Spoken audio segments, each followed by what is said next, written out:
इसके बाद front page का हमारा जो लास्ट सेक्शन है वो कम्युनिकेशन का सेक्शन है, जिसमें लेफ्ट साइड में मैं पर्सनल इन्फॉर्मेशन को और राइट में एक मैप को एम्बेड करने वाला हूँ। ये सब एक मेन स्ट्रक्चर के अंदर दो इनर कॉलम्स अलग अलग, जिसमें लेफ्ट कॉलम में मेरी सेटिंग्स और informative text and right side में मेरे पास मैप रहने वाला है।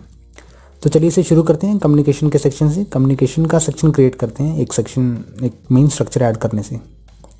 मेन स्ट्रक्चर ऐड करने से पहले मैं चाहूँ तो इस कंटेंट को भी कॉपी कर लेता हूँ, जिसमें लेफ्ट साइड में मैं कंटेंट और राइट साइड में मैं मैप को एम्बेड कर सकता हूँ।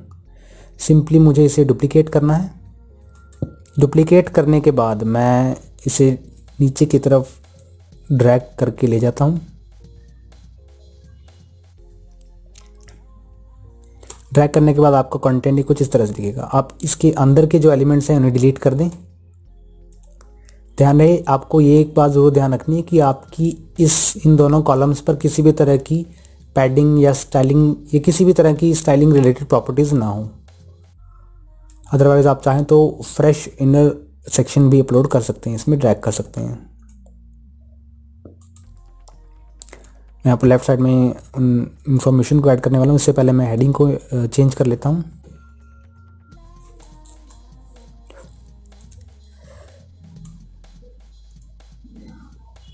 शुरुआत करते हैं इस सेक्शन को ऐड करने से। ये सेक्शन को ऐड करने के लिए मुझे यहाँ पर एक विजेट ड्रैग करना होगा। उस विजेट का नाम है आइकन बॉक्स। मैं सिंपली इसे इस तरह से ड्रैग करता हूँ और इस आइकन को मैं लेफ़्ट में रखना चाहता हूँ, जैसा कि मेरे पास यहाँ दिया गया है। इसके लिए मुझे क्या करना होगा, आइकन की पोजीशन को लेफ़्ट कर दूंगा और इसका जो व्यू रहने वाला है वो स्टैक या फ्रेम, आपको जो स्टेबल लगे आप सिलेक्ट कर सकते हैं। मैं इसे स्टैक रखता हूँ और कंटेंट को चेंज कर लेते हैं। इसमें कंटेंट को इस पेज से मैं कॉपी कर लेता हूँ। आप अपने अकॉर्डिंगली अपने फ़ोन नंबर्स को इसमें मेंशन कर सकते हैं, जैसा आपको सुटेबल लगे। इसके बाद आइकन के कलर को सेटअप करते हैं स्टाइल सेक्शन में। प्राइमरी कलर मेरा जो रहने वाला है वो उसका मेरे पास हेक्सा कोड अवेलेबल है। अगर आप सेकेंडरी कलर को चेंज करते हैं तो आप आइकन में कुछ इस तरह का चेंज देख पाएंगे। मैं इसे वाइट ही रखता हूँ। इसकी स्पेसिंग को आप यहाँ से चेंज कर सकते हैं। स्पेसिंग का मतलब टेक्स्ट की आइकन से दूरी से है। वैसे 15 पिक्सल्स, इसका साइज़ मैं 27 पिक्सल्स रखने वाला हूँ। रोटेशन 0। एंड इसके बाद चलते हैं अपने कंटेंट की स्टाइलिंग की तरफ। कंटेंट का जो टाइटल रखने वाला हूँ वो मैं ब्लैक कलर का। इसकी टाइटल की टाइपोग्राफी को मैं क्विक सेंड, आप चाहें तो अपने अकॉर्डिंग सेटअप कर सकते हैं। और इसका जो डिस्क्रिप्शन रहने वाला है, डिस्क्रिप्शन की फॉन्ट फैमिली मेरे पास मॉन्सेरेट रहने वाली है। इसके बाद चलते हैं टॉप पर। आइकन के साइज़ को थोड़ा सा मैं इसमें इंक्रीज़ करना चाहूँगा।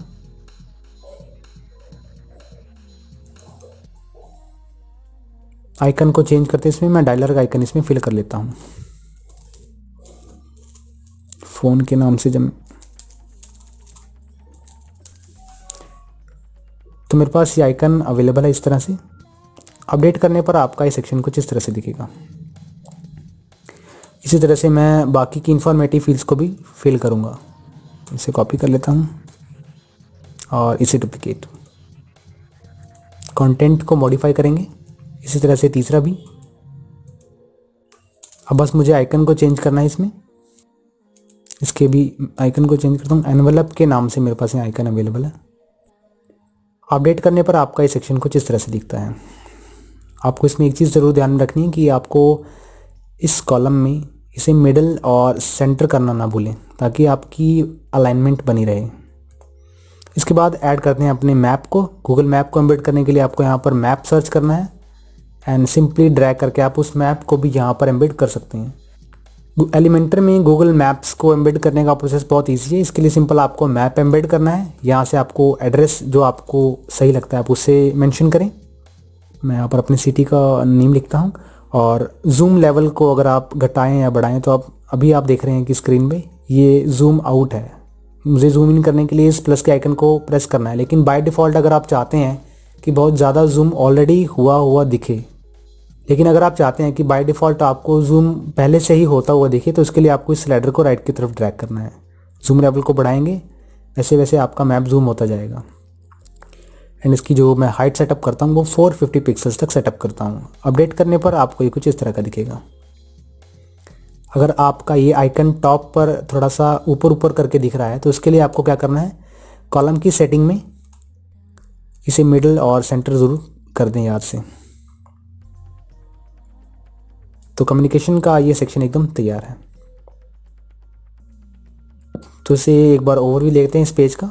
इस पेज के ओवरव्यू में हमने ये सीखा कि हमने किस तरह से मैप्स के इंफॉर्मेटिव सेक्शन को क्रिएट किया और किस तरह से हमने इस सेक्शन को क्रिएट किया रिसेंट बिल्डर्स की, जो कि हमने प्रीवियस पेज से काफ़ी अच्छे से डेवलप किया। इसके बाद हम जब इस सेक्शन की तरफ बढ़ते हैं तो इस सेक्शन में हमने एज इट इज़ जो कि हमने यहाँ पर क्रिएट किया हुआ था इसे क्रिएट किया। एंड देन चलते हैं इसके भी टॉप पर। हमने यहाँ पर इस आइकन लिस्ट को, इस आइकन सर्विसेज की लिस्ट को हमने आइकन के साथ क्रिएट किया, जबकि पिछली प्रीवियस पेज पे ही हमने ये बिल्कुल भी नहीं एम्बिट किया था। तो ये हमने नई चीज़ सीखी आज की इस वीडियो में। तो हमने पिछली कुछ वीडियो में कुछ नई चीज़ सीखी।